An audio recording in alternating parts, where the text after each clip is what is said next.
¿Quién es el Espíritu Santo?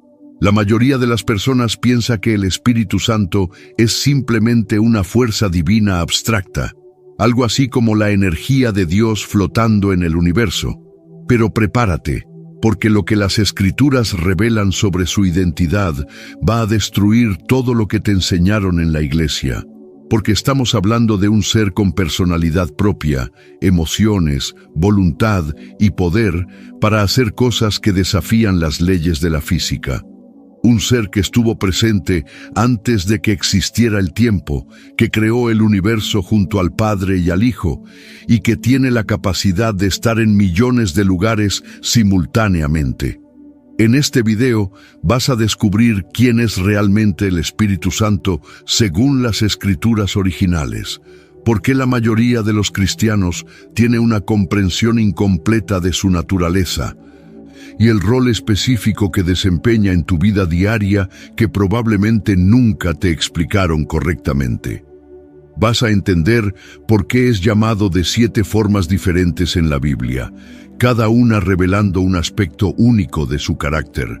Vas a conocer las 3 funciones principales que ejecuta en la tierra desde hace 2000 años. Y vas a descubrir la verdad sobre el pecado que nunca puede ser perdonado, ese del que nadie quiere hablar, pero que aparece textualmente en las Escrituras. Porque no estamos hablando de teología abstracta. Estamos hablando de un ser divino que, según los textos bíblicos, conoce tus pensamientos más profundos, intercede por ti cuando no sabes ni qué pedir, y tiene el poder de transformar tu naturaleza humana desde adentro. La pregunta real no es si el Espíritu Santo existe. La pregunta es, ¿por qué algo tan fundamental para la fe cristiana se entiende tan poco? ¿Por qué millones de creyentes asisten a iglesias cada semana sin saber realmente con quién están tratando?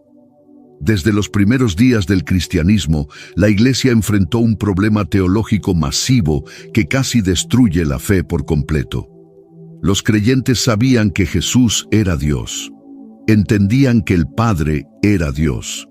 Pero cuando llegaban al Espíritu Santo, las explicaciones se volvían vagas, confusas, contradictorias.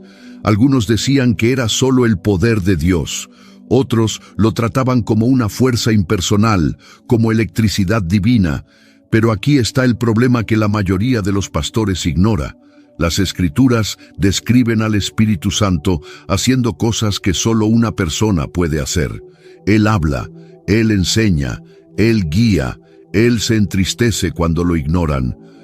Él se puede blasfemar, Él toma decisiones independientes, Él tiene emociones, una fuerza no siente tristeza, una energía no se ofende, un poder no elige.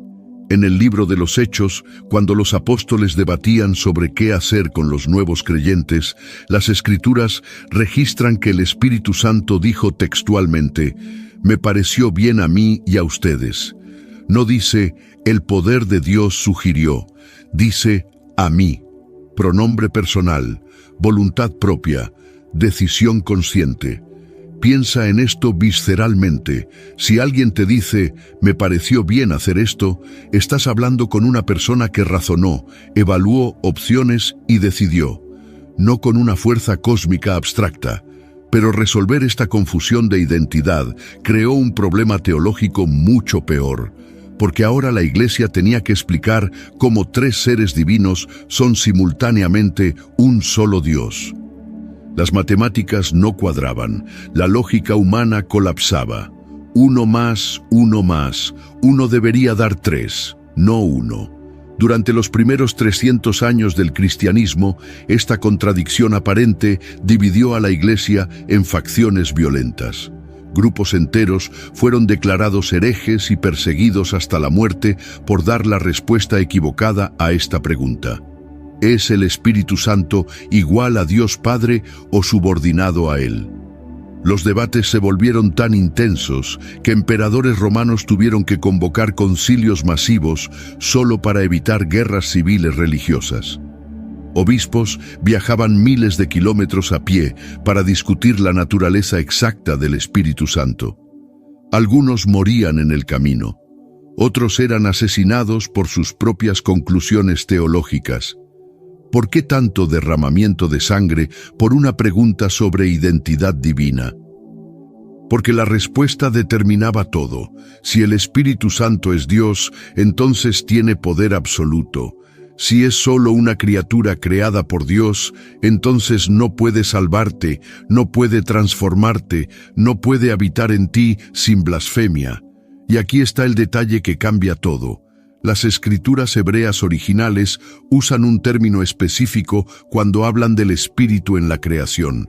La palabra ruaj no significa viento genérico, significa aliento de vida con intención y propósito. Cuando el texto dice que el Espíritu de Dios se movía sobre las aguas antes de crear el universo, no está describiendo una brisa.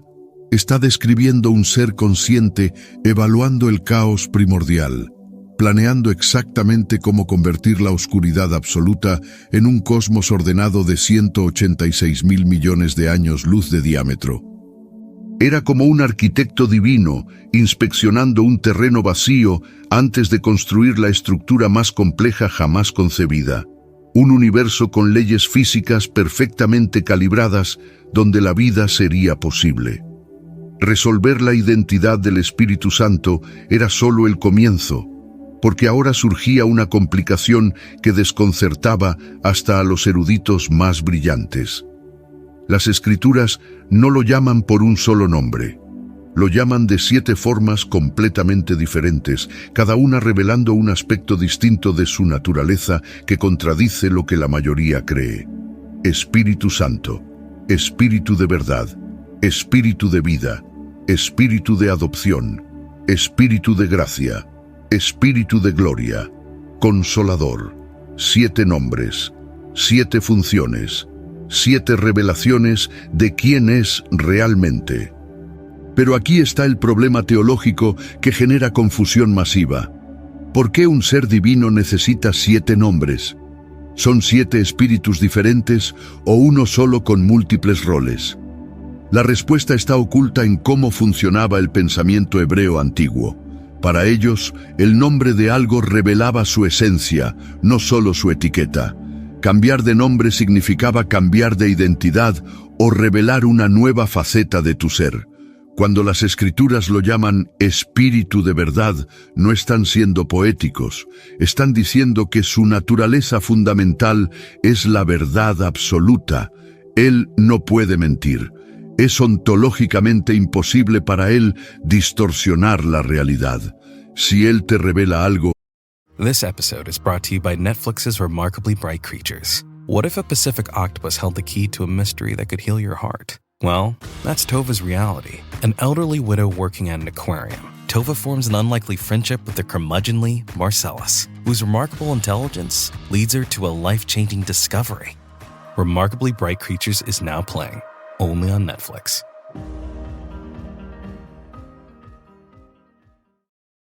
Puedes apostar tu vida en que es cierto. Cuando lo llaman consolador, están usando una palabra griega específica, parakletos. No significa el que te hace sentir mejor emocionalmente.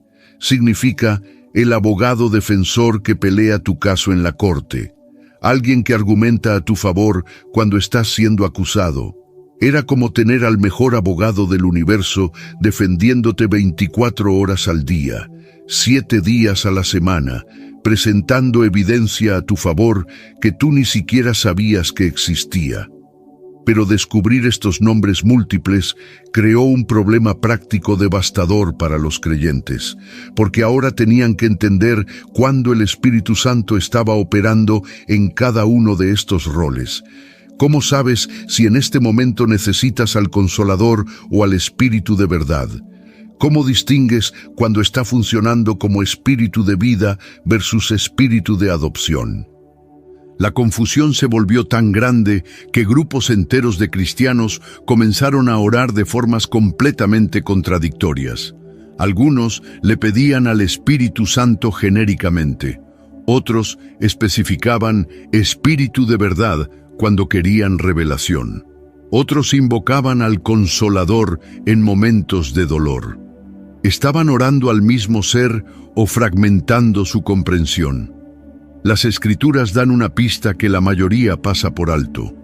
Cuando Jesús habló del Espíritu Santo, usó pronombres masculinos específicos en griego: no eso, no aquello, él, aquel, lenguaje de persona, no de objeto. Y luego agregó algo que desafía la lógica humana: cuando Él venga, les enseñará todas las cosas y les recordará todo lo que yo les he dicho. Espera, ¿enseñar y recordar simultáneamente? ¿Cómo alguien te enseña algo nuevo mientras te recuerda algo viejo al mismo tiempo? Son funciones cognitivas opuestas. A menos que estés tratando con un ser cuya mente opera fuera de las limitaciones del tiempo lineal. Un ser que puede acceder a tu pasado, presente y futuro simultáneamente y tejer conocimiento a través de toda tu línea temporal. Entender los nombres del Espíritu Santo resolvió parte del misterio, pero reveló una imposibilidad física que hace que tu cerebro entre en cortocircuito.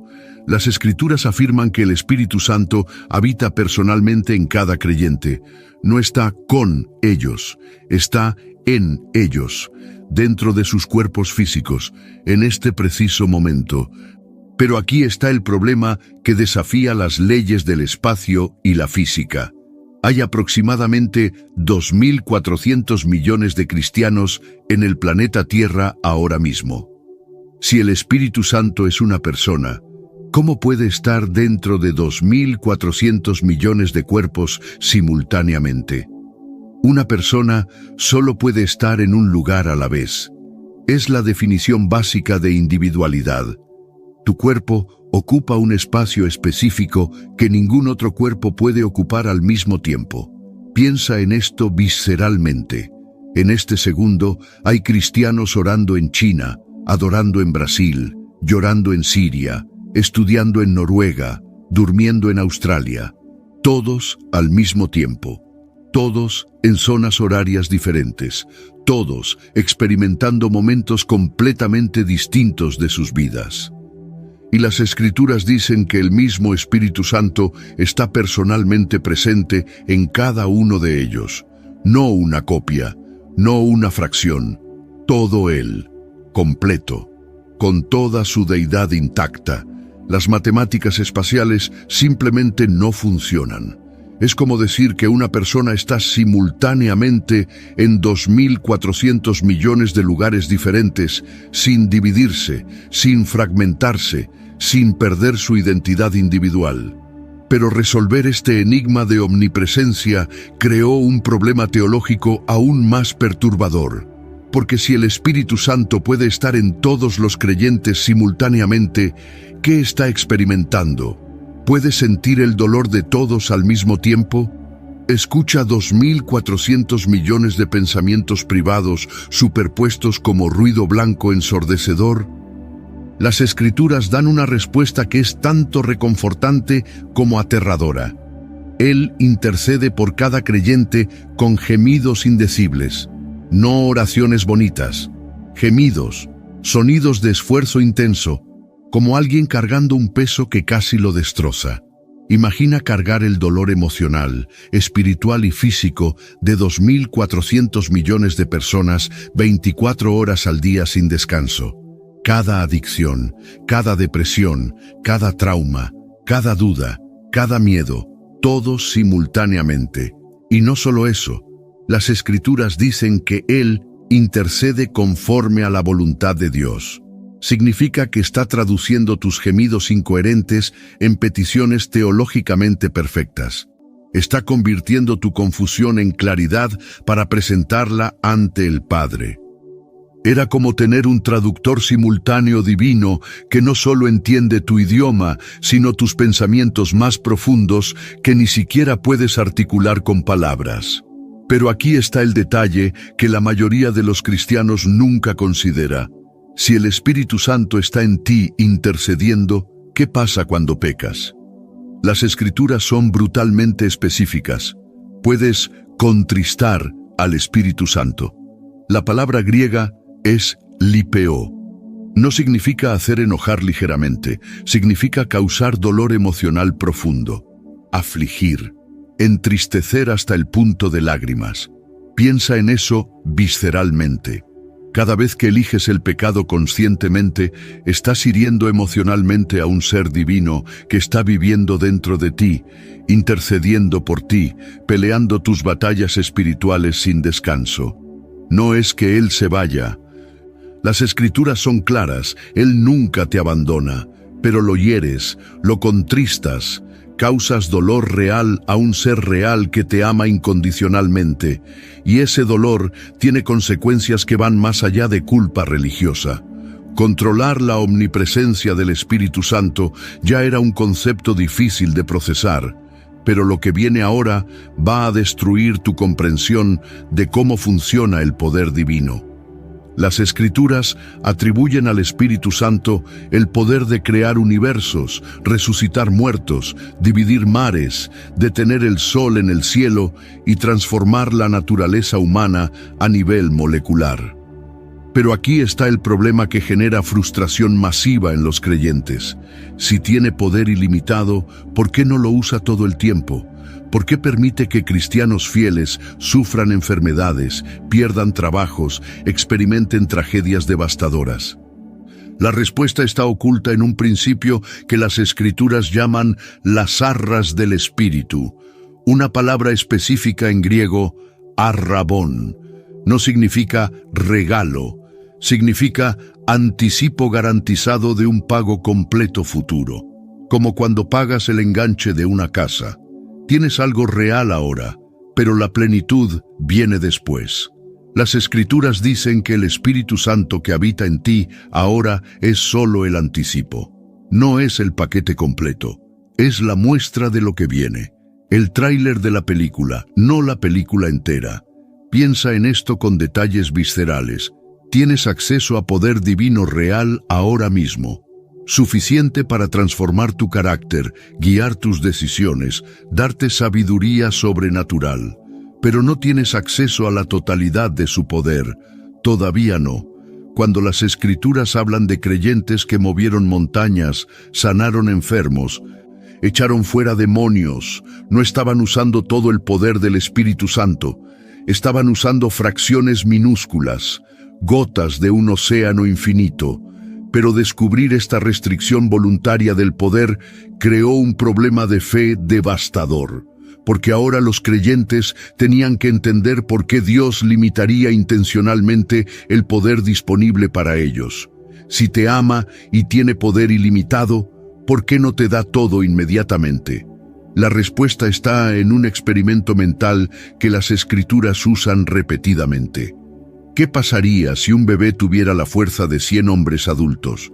Destruiría todo sin querer, lastimaría a las personas que ama, se mataría accidentalmente. El poder sin madurez es catastrófico. Es por eso que el Espíritu Santo distribuye su poder en proporción directa a tu capacidad de manejarlo, sin destruirte a ti mismo o a otros.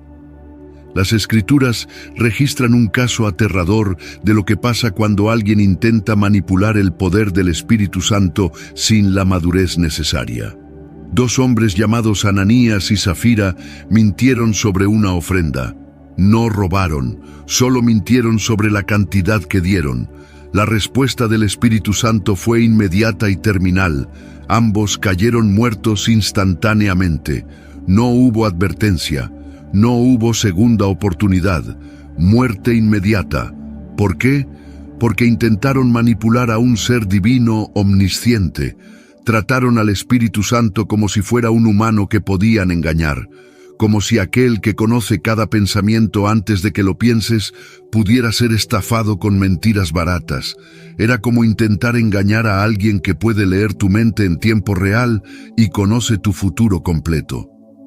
La arrogancia era tan monumental que la consecuencia tuvo que ser proporcional. Pero aquí está el detalle que genera terror en creyentes sinceros. ¿Dónde está la línea? Si Ananías y Zafira murieron por mentir, ¿por qué tú sigues vivo después de tus mentiras? La diferencia está en la intención del corazón. Ellos no mintieron por miedo o debilidad. Conspiraron deliberadamente para robar gloria que le pertenecía a Dios. Planearon el engaño, ejecutaron la estrategia, se pusieron de acuerdo en la mentira. El Espíritu Santo no castiga cada pecado con muerte instantánea porque entiende tu debilidad. Pero cuando cruzas la línea hacia manipulación deliberada de lo divino, las reglas cambian. Y esa línea es donde encontramos el pecado más aterrador mencionado en las Escrituras. Entender el poder del Espíritu Santo y sus límites autoimpuestos ya era complejo. Pero lo que viene ahora es la doctrina que más terror ha causado en la historia del cristianismo. Jesús dijo textualmente algo que hace que creyentes sinceros pierdan el sueño por años. Todo pecado y blasfemia será perdonado a los hombres, pero la blasfemia contra el Espíritu Santo no será perdonada ni en este siglo ni en el venidero. Espera, ¿existe un pecado que Dios no puede perdonar? Un acto tan grave que cierra la puerta de la salvación para siempre, sin posibilidad de redención. Pero aquí está el problema que genera pánico masivo. Las Escrituras nunca definen exactamente qué es la blasfemia contra el Espíritu Santo. Durante 2000 años, teólogos han debatido violentamente sobre qué acción específica cruza esa línea. ¿Es rechazar a Cristo? ¿Es atribuir milagros divinos a Satanás? ¿Es apostatar después de conocer la verdad? ¿Es enseñar falsedades deliberadamente? Las interpretaciones se multiplicaron como virus. Cada generación agregaba nuevas teorías. Cada denominación tenía su propia definición. La confusión se volvió tan grande que millones de cristianos viven aterrorizados de haber cometido accidentalmente el pecado imperdonable sin saberlo. Piensa en esto visceralmente. Imagina vivir con el terror constante de que tal vez, en algún momento de tu pasado, dijiste o pensaste algo que cerró la puerta de la salvación para siempre. Que Dios ya no puede perdonarte sin importar cuánto te arrepientas. El tormento psicológico de esa incertidumbre ha destruido la fe de incontables personas. Pero las Escrituras dan pistas específicas que la mayoría ignora. El contexto donde Jesús menciona este pecado es crucial. Los líderes religiosos acababan de presenciar un milagro innegable.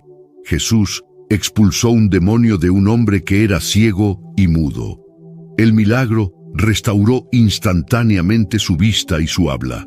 La evidencia era irrefutable. Pero en lugar de aceptar que Dios estaba trabajando, los líderes religiosos dijeron: «Este hombre expulsa demonios por el poder de Beelzebú, el príncipe de los demonios». Atribuyeron conscientemente, deliberadamente, con plena evidencia contraria, una obra clara del Espíritu Santo a Satanás. No fue confusión, no fue duda honesta, fue rechazo voluntario de la verdad evidente para proteger su poder político y religioso. Era como ver al sol brillando a mediodía y declarar que es medianoche, como sentir fuego quemando tu mano y decir que es hielo, como presenciar resurrección y llamarla magia negra. Pero aquí está el detalle que cambia todo. Si te preocupa haber cometido este pecado, esa preocupación misma es evidencia de que no lo has cometido. Porque la característica distintiva de este pecado es endurecimiento total del corazón, ausencia completa de convicción, rechazo consciente y permanente de cualquier movimiento del Espíritu Santo hacia arrepentimiento. Las personas que lo cometen no pierden el sueño preguntándose si lo cometieron. Están tan endurecidas que ni siquiera les importa. Su conciencia está cauterizada, muerta, insensible. Si sientes convicción por tus pecados, si deseas arrepentirte, si te preocupa tu relación con Dios, el Espíritu Santo todavía está trabajando en ti. Todavía hay esperanza. La puerta sigue abierta. Pero resolver el enigma del pecado imperdonable creó un problema ético devastador, porque ahora los creyentes tenían que enfrentar una realidad brutal. Hay seres humanos vivos en este planeta que han cruzado una línea invisible de no retorno. Personas que caminan, respiran, trabajan, pero están espiritualmente muertas sin posibilidad de salvación. ¿Cómo sabes quién es quién? ¿Cómo determinas si alguien todavía puede ser alcanzado o si ya endureció su corazón permanentemente? Las Escrituras dan una respuesta que es tanto esperanzadora como aterradora. No puedes saberlo. Solo Dios conoce el estado verdadero del corazón humano. Tu trabajo es seguir compartiendo la verdad con todos, asumiendo que todavía hay esperanza hasta que la muerte física confirme lo contrario. Pero mientras el Espíritu Santo batalla por almas individuales, está ejecutando simultáneamente una función cósmica que determinará el destino de la raza humana completa. Comprender el pecado imperdonable era solo una pieza del rompecabezas, porque el Espíritu Santo tiene un rol que las Escrituras describen en términos crípticos que generan interpretaciones apocalípticas. Las Escrituras dicen que hay uno que detiene la manifestación completa del mal en el mundo, una fuerza o persona que está activamente restringiendo el caos total, la maldad sin límites, la destrucción absoluta de la civilización. Pero aquí está el problema teológico que genera debates violentos. Las Escrituras dicen que este detenedor será quitado de en medio en algún momento futuro. ¿Quitado cómo? ¿Quitado a dónde? ¿Y qué diablos pasa con el mundo cuando el freno del mal es removido? La mayoría de los eruditos serios concuerdan en que este detenedor es el Espíritu Santo. No porque se vaya del universo, eso es imposible para un ser omnipresente, sino porque retira su función específica de restricción del mal humano. Piensa en esto con detalles viscerales. En este momento, el Espíritu Santo está activamente limitando cuán malvados pueden volverse los seres humanos. Como un dique conteniendo un océano de maldad que quiere inundar la tierra. Los dictadores más brutales de la historia, los asesinos seriales más sádicos, los torturadores más creativos, todos ellos operaron con un límite invisible. Pudieron haber sido peores, mucho peores, pero algo los detuvo antes de alcanzar su máximo potencial maligno. Ese algo es el Espíritu Santo restringiendo la depravación humana total. Pero cuando Él quite esa restricción, cuando el dique se rompa, la maldad humana alcanzará niveles que harán que los genocidios históricos parezcan juegos de niños.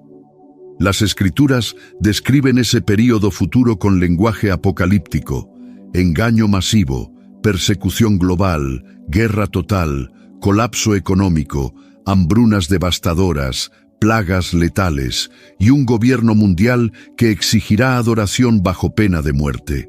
Era como liberar cada impulso maligno que la humanidad ha reprimido durante 6.000 años de historia, todos al mismo tiempo, sin frenos morales, sin consecuencias de conciencia.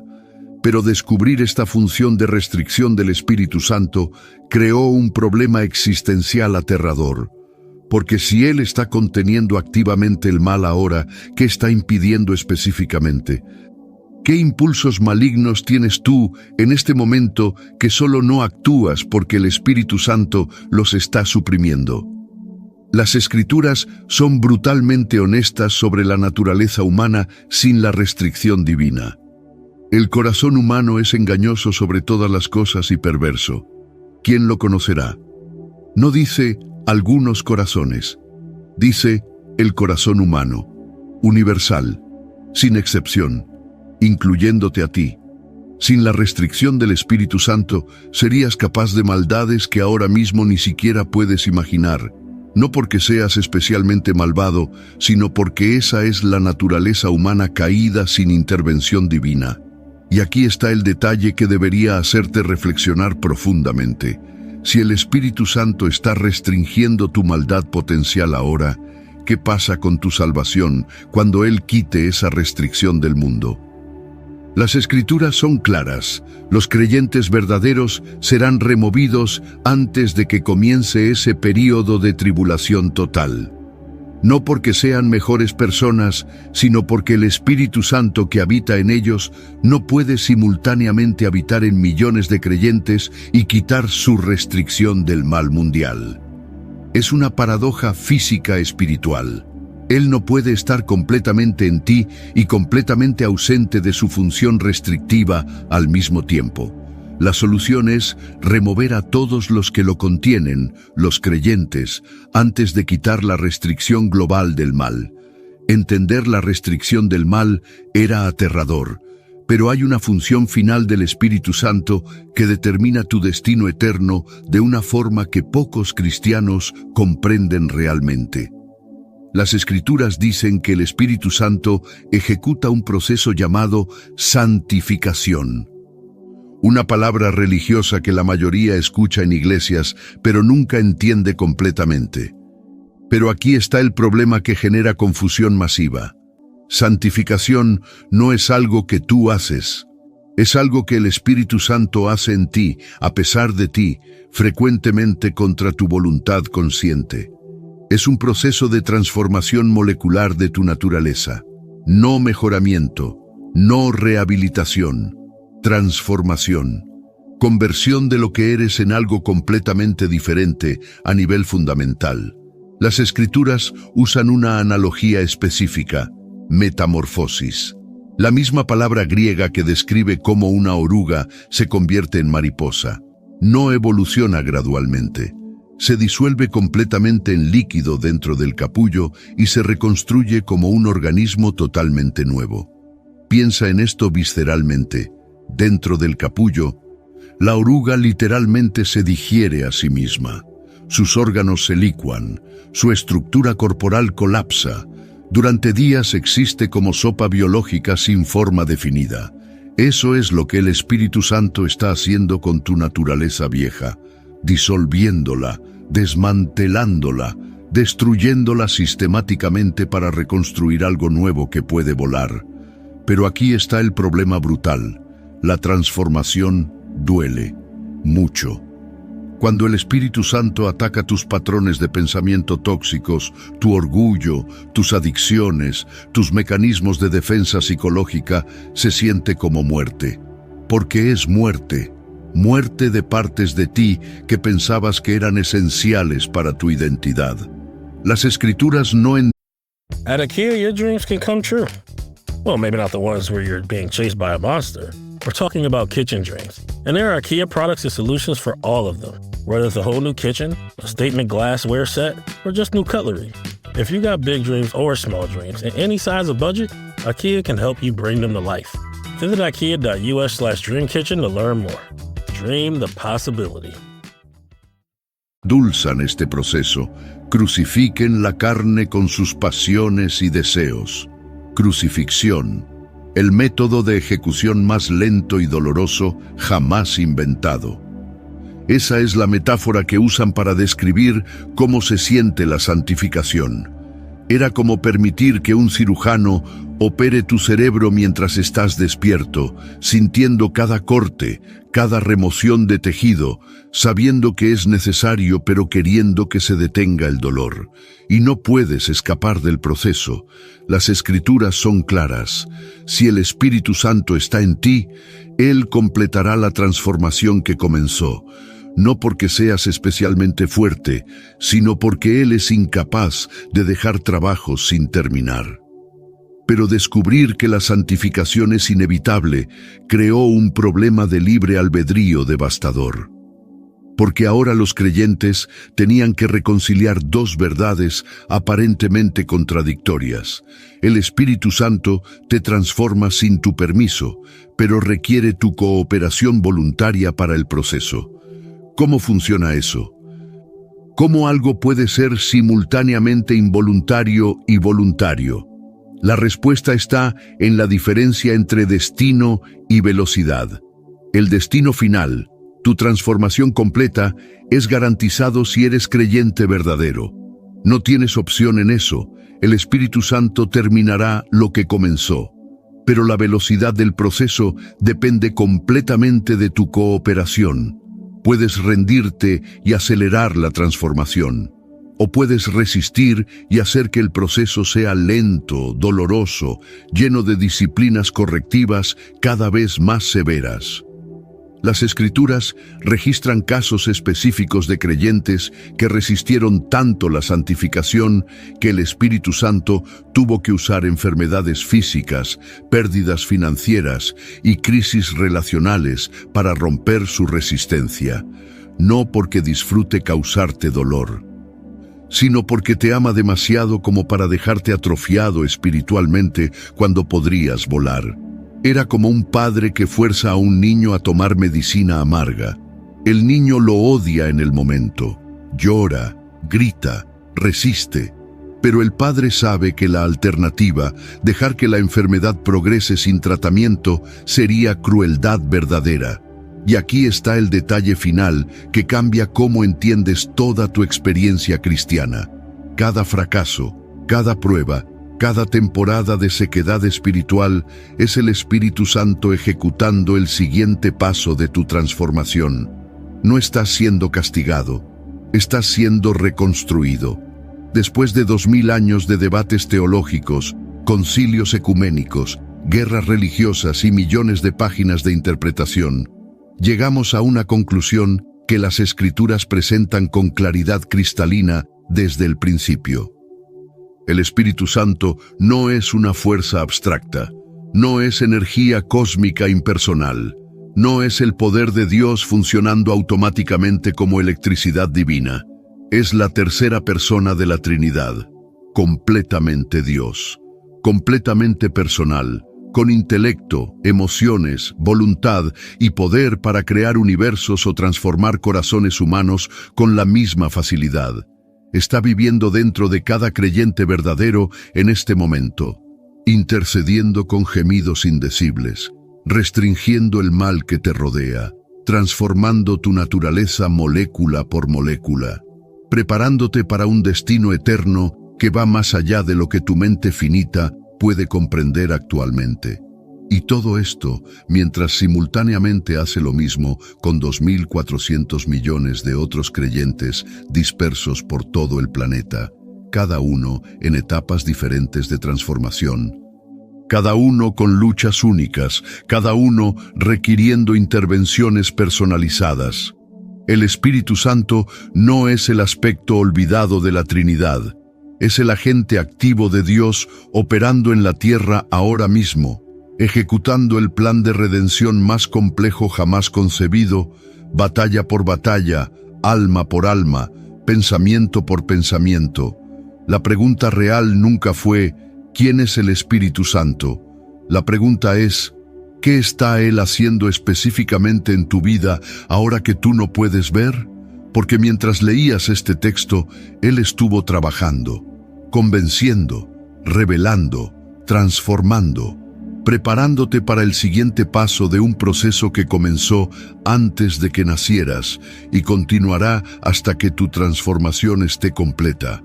No cuando te sientas listo, cuando Él haya terminado su obra maestra. Ahora ve al siguiente video. Ve ahora y prepárate para entender por qué tu lucha diaria no es contra carne ni sangre, sino contra principados y potestades que operan con estrategias militares que tienen 6.000 años de refinamiento.